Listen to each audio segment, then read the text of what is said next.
You are listening to Grab Them by the Pod, a member of the ACE Podcast Network.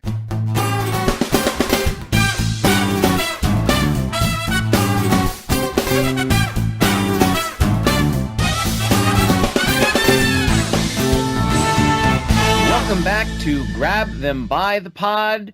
Get your kicks on episode 66. It's been a while. We've missed you. And before we do anything else, we should offer our condolences to the late Senator John McCain, the last of a rare breed of politician these days, somebody who was civil despite their differences. Yeah, I was just reading an article on Twitter saying that the Obama and McCain presidential election was probably the last time that people on either side were voting for one person but said, you know what, the other guy is probably not too bad. We probably won't have that happening anytime soon. Last week, we tweeted out something about Trump not mentioning John McCain when talking about the defense bill, and someone came at us on Twitter and said, oh, I can tell by your account that you guys didn't vote for him and you didn't like him, but now you're defending him. And I had to respond back saying, well, actually, one of us did vote for him. The other one didn't, but he didn't want to hear that and just kept blathering on. So I ignored him. So yeah, I attended a fundraiser that he was at once when I was interning for another congressional candidate. I saw him walking around the Senate when I worked there, and I think he was arguably the most famous current senator right now. So it's too bad. It was something we probably saw coming, but doesn't make it any better when it actually happens. So yeah, our thoughts are with the McCain family, and whether you disagreed with him or you agree with him politically, he did a lot for this country, and he'll be missed. A respectable human being and a patriotic American indeed. Well, now that we've discussed that, oh my God, Kevin, so much stuff has happened since we had the last episode. It's been a while. Last week it reminded me of the end of The Godfather when they were just killing everybody at the same time. And Michael Corleone says, today we settled all family business, so don't tell me that you're innocent. We saw Paul Manafort be found guilty on 8 accounts. We saw Michael Cohen have a plea deal. So let's start with Paul Manafort. Paul Manafort has been found guilty on 8 counts. The judge said he would declare a mistrial on the remaining 8 charges after the jury said it could not come to a unanimous verdict. We later found out that it was just one person holding out on all of those. But with those counts all added together, there's a very good chance that Paul Manafort's going to spend the rest of his life in jail. That's all right. I'll take it. So there are some that are going to be declared a mistrial. Those 8 counts that will put him away, that's all we need. We don't need to be excessive here. We get the point. Counts 1 through 5 were tax fraud, subscribing to false U.S. individual income tax reforms from 2010 to 2014. Count 12, hiding foreign bank accounts. Count 25, bank fraud. Count 27, also bank fraud. And by the way, the numbers seem weird because they stem from the indictment. There were 18 counts he was being tried on, but there were much more in the initial indictment. When Trump landed that evening in West Virginia for a rally, he told the press that Paul Manafort is a good man, and he feels very badly about it. And he rambled on about witch hunt, no Russia, no collusion. But why would you feel the need to say those things about a guy who was just found guilty on all of these crimes? Well, because Manafort sounds like an honest stand-up individual, doesn't he? Plays by the rules. And, of course, he can't contain himself. He had to tweet out later on also that I feel very badly for Paul Manafort and his wonderful family. Justice, in quote, took a 12-year-old case, among other things, applied tremendous pressure on him. And unlike Michael Cohen, he refused to make up stories in order to get a deal. Such respect for a brave man. Okay, first of all, a 12-year-old tax case, I just said it was from years 2010 to 2014. I didn't major in math in college, but I think that's not 12 years. No, it's not. But, the president, academics, not really his strong suit. Yeah, and he was found guilty on 8. They could retry him on those other 10. And he's also going to be being tried for other stuff in D.C. soon, too. So, this is only a witch hunt if Paul Manafort's a witch.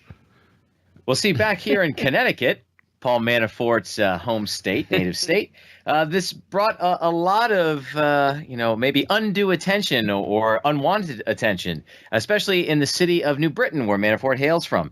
Former New Britain mayor, state senator, and commissioner of the Connecticut Department of Administrative Services, Don DeFranzo, who was a classmate of Manafort back at St. Thomas Aquinas High School in New Britain back in the 1960s, said that Manafort was, and I quote, confident but not arrogant in high school, and that he seemed to be destined for big things.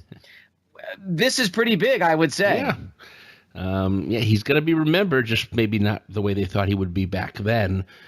So is he going to be part? I mean, Trump, he hasn't said no. Sarah Huckabee Sanders said they hadn't discussed it, but Trump has contradicted that already.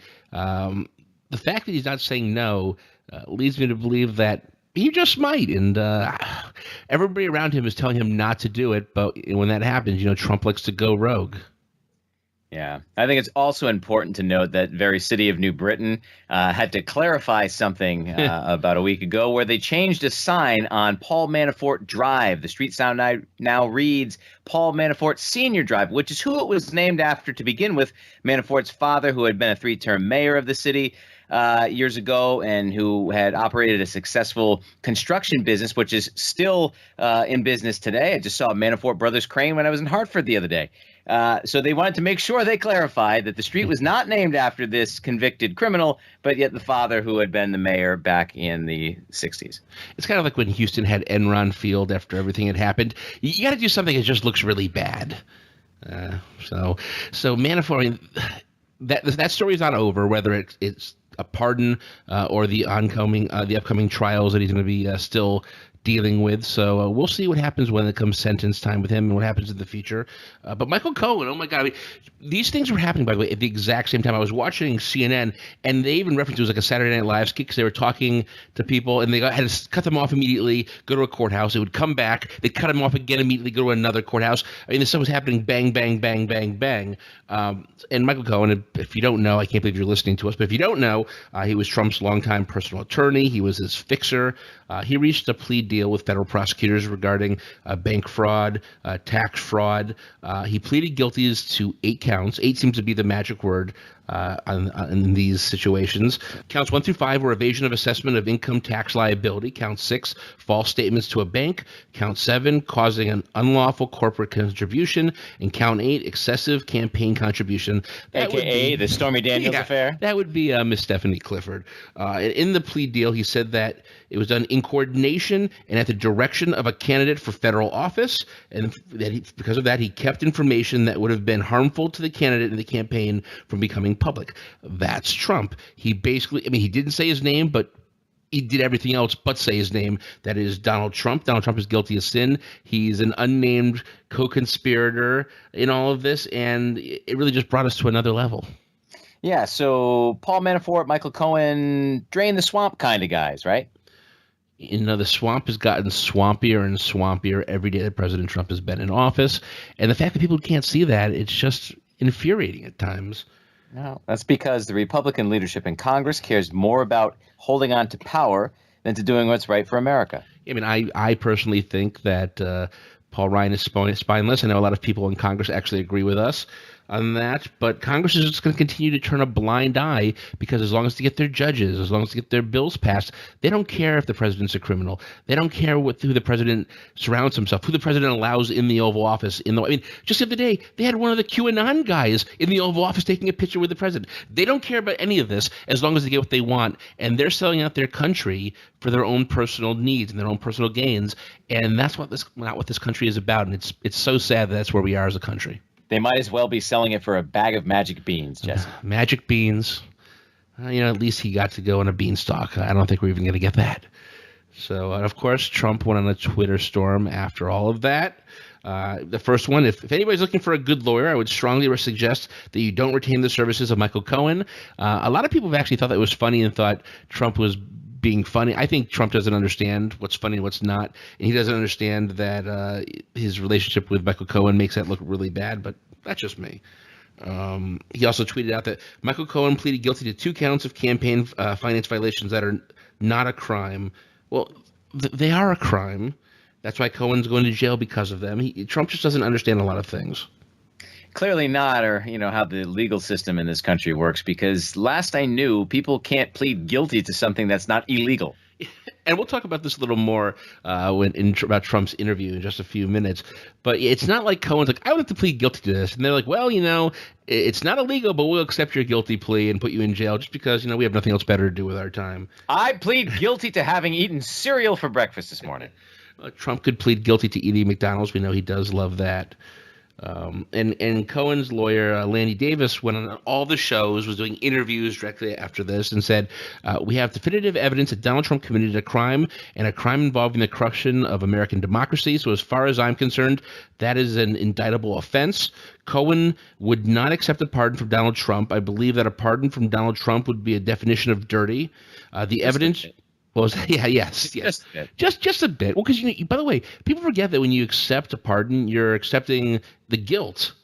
You're saying, I did it, I'm guilty, but they're going to let me off. And you don't want to do that. It doesn't look good for you later on in life.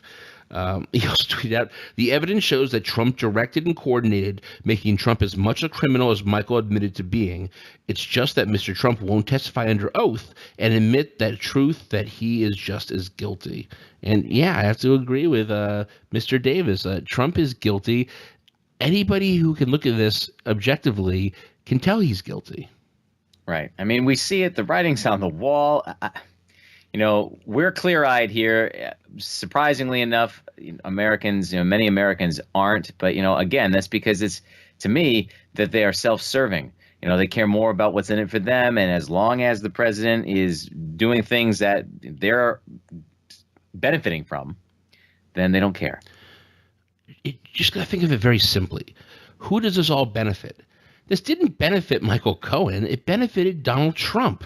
There's a reason he worked for Donald Trump and he was doing things that helped Donald Trump, but Donald Trump knew nothing about it. Please, I mean, you're really just trying not to see what's right in front of you if you can't admit that. And I know people are liberal, people are conservative, people are Democrats, people are Republicans, and they want to stay on their team and they want to support their team. They don't want to admit that their team is wrong. But we have to stop looking at it as teams. We have to start looking at it as the truth. Forget fake news. Forget the president saying what you're seeing, what you're hearing is not what's happening. It is what's happening. And if you look what's happening directly in front of your eyes, you can come to the correct conclusion. Well, and Jesse, you make an excellent point. We've got to step away from the hyper-partisan politics because, again, it's not teams. We're not tribes. We're all Americans. And we want and we need what's best for this country. And what's going on right now is not. And things are just getting even worse. I mean, as this stuff wasn't bad enough, there's more. Maybe Michael Flynn stuff is going on too. He's not ready to give up yet. Apparently, he has some info he wants to share. But things are getting worse. David Pecker, which everybody's making fun of his name. Hey, you know what? The guy's having his issues. Leave the poor guy's name alone. Yeah, his name's Pecker. It's great. I mean, someone said Pecker's leaking, which is kind of a funny turn of phrase. But he was, by the way, David Pecker is the chairman of American Media. They published the National Enquirer, and he was granted immunity in exchange for giving prosecutors information on Cohen and Trump's knowledge of these payments. Longtime Trump Organization CFO Alan Weisselberg was also granted immunity by federal authorities in New York and testified before the grand jury. From what I hear, Cohen was a guy who he was a fixture. He took care of the things like Stormy Daniels, and Weisselberg knew everything else. So this does not look good. My, how the canaries are starting to sing. They see the writing on the wall, and they know they can't trust Trump to pardon them. I even heard, we were discussing this last night, that there's like a vault full of information on Trump that the National Enquirer was hiding and not putting out there. And they had a agreement with one of the doormen at Trump Towers not to speak, and they took it away. They said, go ahead and say whatever you want to say. And he came out and said that Trump had an affair with, he basically pulled it on Schwarzenegger, had an affair with his maid, and he has a child out there. Now, who knows if that's correct? It could just be gossip, but there's going to be a lot of these things coming out now if the National Enquirer is spilling, because most of the time the stuff they print is the BS stuff. It's stuff that they're hiding and not putting out there at the behest of certain individuals. That's probably the real stuff. Should be interesting to see. And something tells me it may just be, and by the time this podcast is out tomorrow, people may not even care anymore. There may be 1,000 new things out there. It's coming out so quickly now. And Mueller's keeping everything close to his vest, as he should. So we'll see what happens there. And I have actually heard that if it doesn't come out in September, it probably won't come out before the election, because Mueller doesn't want to pull Comey and put stuff out there right before it and affect the election. As much as that, we'd probably love to see that at this point. So when all this was said and done, Trump actually then sat down for an interview. But before he did that, he went to West Virginia, as I mentioned earlier. He lied the entire speech. He said West Virginia is rich. They're the elites. It's one of the poorest countries, one of the poorest states in the country. He said they have clean water. You can't drink most of the water in Appalachia. What they do have, Jesse, is beautiful, clean coal. Beautiful, clean coal. And, Trump talked about that over and over and over again. And we'll talk about some environmental implications to the Trump administration in just a bit. But then he sat down with Fox and Friends' host, Ainsley Earnhardt. So much crazy in this speech. So here are just a couple of the things that he mentioned. He said Cohen was somebody that he was probably with him for 10 years and he would see sometimes. We all know that he's underplaying that. Trump was his fixer. He doesn't understand why Trump was called his fixer. Cohen did the things that Trump needed to do to fix situations. And for Trump to say that, oh, yeah, he was with me, but I barely knew him. I mean, that's his go-to line. Oh, I never knew that guy. He was barely with the campaign. It's just complete nonsense. And the fact that they don't follow up, Fox News didn't follow up on these questions and call him out on it, it just shows where they're coming from. Yeah, exactly. Why would they? They know where their bread is buttered. Although I also have heard that people prefer these softball questions and these softball interviews because these are the interviews where he hangs himself. These are the ones where he just keeps talking and says the stupidest things.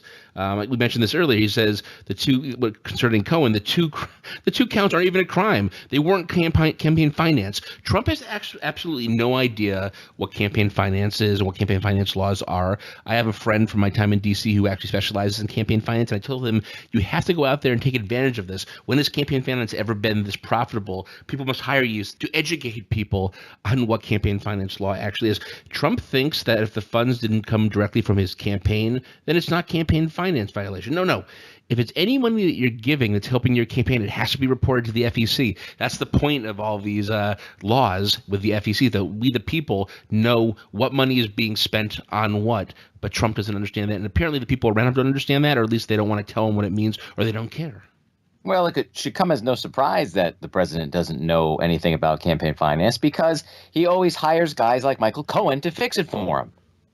I guess, he said he hired only the best guys. No, he hires guys like him, the scumbags. I mean, we've praised Michael Cohen recently, but Cohen's a scumbag. He's just on the right side of being a scumbag right now, I guess. He's our scumbag at the moment because he's going to be helping, hopefully, put away Trump. But when you don't get people who know the law or care about the law, you're going to find yourself in trouble eventually, and the other shoe's going to drop. Again, he says, what Michael Cohen pled to weren't even campaign related. Those weren't crimes. Again, it's I'll give it to him. Pleaded is the correct way, but pled is acceptable. But they are crimes. He pleaded guilty to them. Stupidity is not an excuse, no matter how many times he wants us to make it think it is. Yeah, it certainly seems to be the president's excuse. It just blows your mind. He said, a lot of lawyers on television and also lawyers that I have say they're not crimes. Can you name them, Mr. Trump? No, he just TV says lawyers. Things. Yeah, TV lawyers, best of the best. Well, you know what? Rudy Giuliani's a lawyer, so there you go. That's a lawyer that said these aren't crimes. That's all he needs to know. He just makes up things, but he can't back anything up, and he doesn't have to back them up because Fox doesn't call him on it. Then he goes in about flippers, and says, for 30, 40 years, I've been watching flippers. Everything's wonderful, and then they get 10 years in jail, and they flip on whoever the next highest one is, or as high as you can go. It almost ought to be outlawed, okay? It's not fair, Wah. I've had many friends involved in this stuff. You have you? It's called flipping, and it almost ought to be illegal. So there he's saying he knows lots of people who are involved in things where that's a flip. He doesn't want people to tell the truth because it benefits them. He just wants people to go down with the ship like Paul Manafort is doing right now. That's insane. And so is he. He is. You just look at these quotes, and we've gotten to the point where he just rambles on. We just accept it's Trump rambling, but that's why you have to take these quotes out of his mouth and out of context and just read them. Things make no sense. I mean, heck, when he's talking, one sentence doesn't even connect to the other one half the time. It's silly. And he's been going after Jeff Sessions too. He said, I put an attorney general that never took control of the Justice Department. Jeff Sessions never took control of the Justice Department, and it's sort of an incredible thing. This week, Sessions actually fought back once. Akeem Larrell fought back and said, while I am attorney general, the actions of the Department of Justice will not be improperly influenced by political organizations. Wow, good for him. Yeah, sure. This is all Jeff Sessions' fault. I mean, Jeff Sessions is at fault for a lot of things, but at this point, it's kind of like I stands all I could stands, and I can't stands no more. For the longest time, they weren't going to be able to fire Sessions because it was going to be Trump would have to pay holy hell. I think Lindsey Graham said earlier, but Lindsey Graham's all about it now. Chuck Grassley, who I used to work for, is all about it. They're ready to give him somebody who's loyal to him. And loyalty should not be important. Well, actually, I strike that. Loyalty should be important to an attorney general, but that loyalty should be to the United States, not to a president. Absolutely. Trump said, the only reason I gave him the job because I felt loyalty, as we were just talking about. He was an original supporter. He was on the campaign. Again, Trump admits that he rewards loyalty. Yeah. So was Paul Manafort. He was on the campaign, too. Yeah. And Omarosa, he said Omarosa was only hired because she was loyal to and said nice things. I'm sensing a pattern here, and it's not good at all. Nope. And, of course, he says, if he gets impeached, the market will crash. Everybody will be poor. Dogs and cats living together, mass hysteria. He has such an ego on him that he thinks if he goes, we're all screwed. I think if he stays, we're all screwed, to be honest. Yeah, my opinion as well. But, A+, he gives himself A for effort. No room for improvement. Nope, none. Best ever. Yeah, it's all great presidents get in trouble the way he has in the last 2 years. But hey, good for him. Reagan in the 80s had trickle down economics. I feel as though Trump has trickle down scumbagginess. To put a word on it, Representative Duncan Hunter and his wife, Margaret Hunter, have been indicted by a federal grand jury on charges of using $250,000 worth of campaign funds for personal use, as well as filing false reports to the FEC. Are we surprised about this, Kevin? No, we're not surprised about this at all. We've heard some things about Representative Hunter and what he's capable of, and this shouldn't be surprising. So what are some of the things that he spent this money on? Well, allegedly, they were used for family vacations in Hawaii and Italy. He told his wife that he wanted to buy some Hawaii shorts, but he had run out of money. So she allegedly advised him to buy them at a golf pro shop so that they could falsely describe the purchase later as some golf balls for the wounded warriors. He also spent it on tequila shots, 30 of them to be exact, at a price of $462.46, and one steak at the El Tamarindo 15 restaurant during his friend's bachelor party. There's a lot more where that came from. You can Google all of his expenditures, but $250,000 on himself when it should have been on the people he represents. It really is mind-blowing at this level. I know there are 435 members of Congress, there are 100 senators, and you think maybe these things will fall through the cracks. And maybe if Duncan Hunter had, bought the shorts someplace and that was it, maybe he would have gotten away with it. But he just didn't care. He just was brash, did all of this stuff. I mean, wasn't really hiding it from anybody who really wanted to look. And now he's paying the price. I mean, Paul Ryan, who I said is spineless, is actually removing him from his committee assignments. So if a spineless guy is removing you from committee assignments, you're screwed. Well, apparently Hunter was doing a good job of hiding this from his constituents. According to the Washington Post, Hunter lived quite humbly at home, rarely talking about his job as a congressman, but was a fixture on the Washington, D.C. bar scene, even getting into arguments with other patrons because they played Celine Dion in the jukebox, and apparently he's no fan. He must be anti-Canadian. Maybe that's the case. He's a U.S. congressman. He's got to be pro-America. It's a real American hero. Yeah. And, his father was a congressman for a long time, too. He took over his father's seat. So that's just got to be a real disappointment to his father. And if that wasn't the only thing that he's a disappointment in, since being indicted, Hunter has blamed Democrats in the DOJ, the one that's run by Jeff Sessions, and that's the Trump Justice Department. Makes sense. He thinks the media and the Justice Department, they're biased against him because he was an original supporter of then candidate Trump. The media is trying to make him look like a fool. But the most despicable and the most disgusting thing he's doing right now is throwing his wife under the bus. I mean, yes, she is guilty too. But come on, what happened to stand by your – you stand by your man. What about stand by your woman? He said, she handled my finances throughout my entire military career, and that continued on when I got to Congress. She was also the campaign manager, so whatever she did, that'll be looked into, I'm sure. But I didn't do it. How nice of him. Husband of the year. There was an editorial or an opinion piece that was put out over the weekend, like, how can you stay married to him? And I'm the same way. I mean, God, for someone to throw you under the bus like this when, he's the congressman, he's the one primarily that should be getting in trouble. She should get in trouble as well. But, man, and the fact that he's not going to get away with it and he's ruining his relationship with his wife, it's just sad. But he was the second person, I believe, to endorse Trump. We saw Congressman Collins get in trouble a few weeks ago as well. He was the first person to endorse Trump. So it's not looking good for those early adopters, is it? No. It's been a rough week for the president and his followers. And I think there are many rough weeks ahead. But we'll have to wait and see on that one. There's been a lot of hubbub going on in the intelligence community lately, and that hubbub is warranted, in my opinion. Former CIA Director John Brennan, he's been one of the most vocal critics of Trump and his administration. I don't think anybody will deny that. But last Wednesday, Trump had enough. Again, he stands all he can stand, and he couldn't stand no more. And Trump revoked Brennan's security clearance. Reading Trump's statements, Huckabee Sanders said, Mr. Brennan's lying and recent conduct, characterized by increasingly frenzied commentary, is wholly inconsistent with access to the nation's most closely held secrets and fact facilities, and the very aim of our adversaries, which is to sow division and chaos. So let's go through that really quickly. Lying, that lines up with Trump. Frenzied commentary. Yeah, check that too on Trump's column. Sowing division and chaos, check and check. Trump's just talking about himself when he's blaming Brennan. Yes, he deflects an awful lot.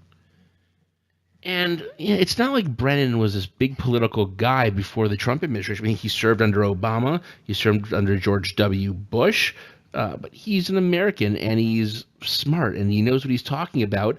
And like many other people like him, he couldn't stay quiet during this Trump presidency. He's seeing what we're all seeing, and he had to speak out against it. His former positions be damned, and Trump's going after him now just because he said mean things about him. Yeah, because this is not normal, and any upstanding individual, especially one that had a position like John Brennan, should speak out against it.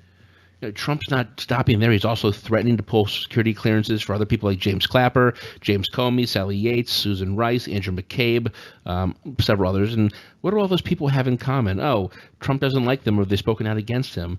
This is like a Nixon enemies list. It certainly is. I actually even read an article where he wanted to pull Obama's security clearance, and McMaster talked him out of it. That would have been insane to pull the previous president's security clearance. Oh my God. Yeah, I can only imagine what would have happened if he did that. That's we oftentimes say these things with such surprise, and we think the unthinkable can't happen, but anything can be expected with this guy. Yeah, there's the days of saying that's nuts. I mean, I was listening to a podcast from 538 the other day, and they were discussing, does the term like, oh, that person's not electable even mean anything anymore? Can you use that phrase? No, Trump's president, and the things he said and the things he does might get him reelected again. So I think anybody is electable at this point. It's the line has been erased. Yeah, that term's obsolete. Yeah. And some people would be wondering, why do these people still have security clearances if they're no longer there? Past administration officials keep their security clearances so they can offer counsel, offer advice to the people that come after them. Sometimes it's easier just to talk to people. This person has been in this situation before. This person is an expert in this area. This person has knowledge on certain things, and it makes sense. But I hope it doesn't bite us as a country in the butt if they start pulling all these security clearances. Yeah, it's a good idea. Experience matters in a job. And it just shows, again, Paul Ryan has no idea what he's talking about, because when this kind of got brought up a few months ago, he goes, oh, Trump's just trolling people. He's not really going to do it. Well, he did it. It's probably a good thing that Ryan's going to retire and get out of here so we don't have to deal with his nonsense anymore. Yeah, he's just closing his eyes and plugging his ears and hoping he's going to wake up to January. La, la, la, la, la, la, la, la. I hear nothing. So following all this, 13 former senior intelligence officials that included 12 former CIA directors and deputy directors and one former director of national security, they all signed a letter of support for Brennan. Well, they called the White House's decision inappropriate and deeply regrettable. If you look at some of the names on there that you may recognize, people like Robert Gates, George Tenet, Leon Panetta, General David Petraeus, James Clapper, and even went as far as retired Navy Admiral William McRaven, and he's the guy who oversaw the Navy SEAL raid that killed Osama bin Laden. He gave his support to Brennan, and he said that he would consider it an honor if Trump would revoke his security clearance so he could be added to add his name to the list of people who have spoken against his presidency. He's basically daring President Trump to pull the security clearance of the dude who killed bin Laden. Yeah, I love it. And, it's important to point out, and it should not be lost here, the fact that these are both Democrats and Republicans alike. Mm-hmm. They've served presidents from both parties. They are of both parties themselves. We can't lose sight of that here, that there are people who are willing to put the good of the country above this presidency and above political, influence that they might want to have. This is the right thing to do. And so I'm happy and proud of them for doing it. And after all this happened, the usual suspects, that the Republicans in the Senate denounced it, but they're not going to do anything about it. Senators like Ron Johnson of Wisconsin, who my friend works for, and I've had some discussions with him about Ron Johnson. The senator had great things to say about Russia after he visited there, and he thinks pulling these security clearances is a great idea. What a surprise there. And the other night, Trump was tweeting at Hannity for advice on whether he should revoke security clearances for others. It's ridiculous. I mean, I wonder if with the Michael Cohen stuff, if Hannity might be in trouble. But Hannity may just want to back off for a hot sec because he may be under the light pretty soon. But the president shouldn't be asking him for advice. Hannity's an idiot. What a clown. Speaking of clowns, Rudy Giuliani. It's been a week now, but Rudy Giuliani made a disastrous appearance on Meet the Press. He was talking to host Chuck Todd, who asked him why Trump wouldn't simply just sit down with Robert Mueller and tell the truth. And, let's do a little back and forth here. Do you want to be Giuliani or do you want to be Chuck Todd? Can I be Chuck Todd? Go for it. I'll be Giuliani. And when you tell me that he should testify because he's going to tell the truth and he shouldn't worry, well, that's so silly because it's somebody's version of the truth, not the truth. Truth is truth. I don't mean to go like... No, it isn't. Truth isn't truth. Chuck was not happy when he heard that. The look he gave him was basically like a what the F. He couldn't believe that was going on. But, Giuliani kept it going. When it came to the Trump Tower meeting, he said, the meeting was originally there for the purpose of getting information about Clinton. Which in itself is attempted collusion. No, it's not. You just said it. The meeting was intended to get dirt on Hillary Clinton from a criminal lawyer.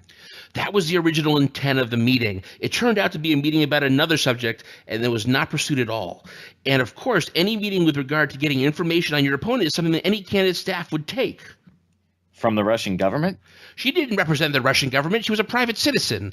I didn't even know if they knew she was Russian at the time. All they had was her name. I mean, he's lost it. He's a lunatic.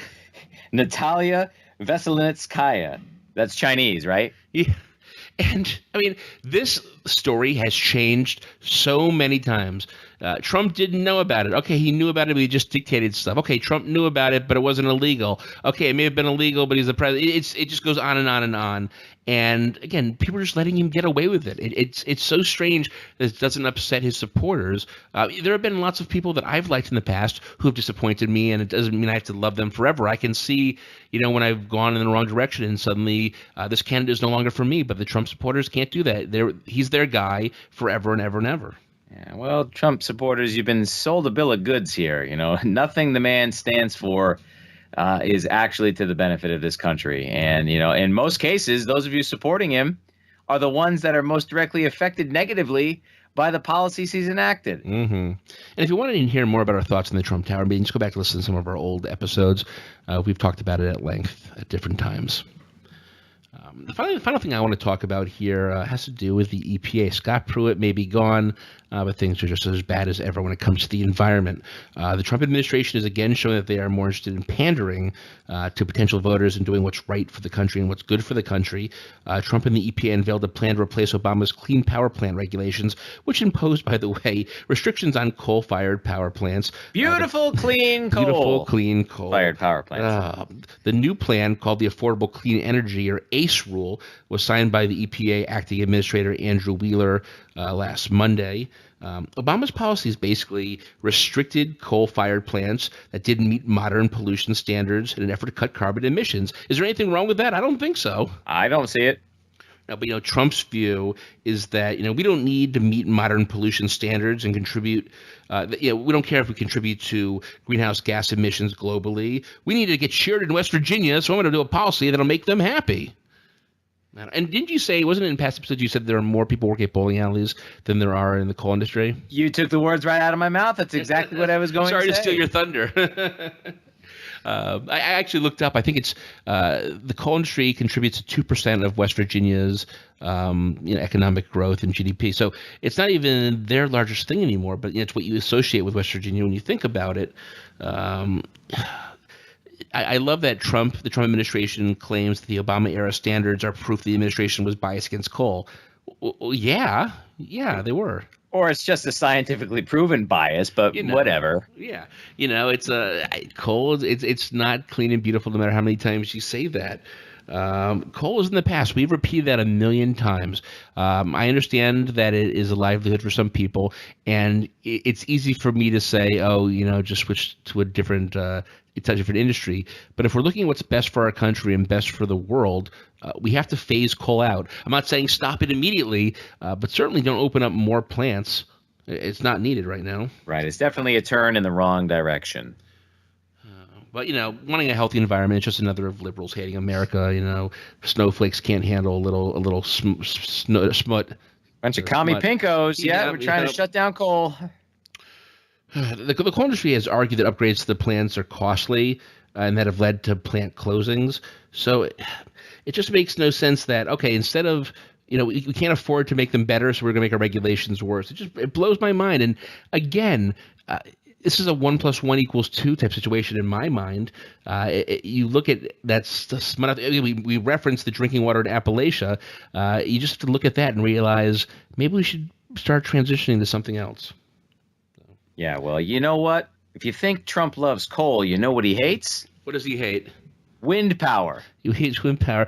Why don't you tell us what he said recently? You can blow up a pipeline, Jesse. You can blow up the windmills. The windmills. Boom, boom, boom, bing. That's the end of that one if the birds don't kill it first. They kill so many birds. You look underneath some of those windmills, it's like a killing field, the birds. But that's what they were going to. They were going to windmills. And don't worry about when the wind doesn't blow. I said, what happens when the wind doesn't blow?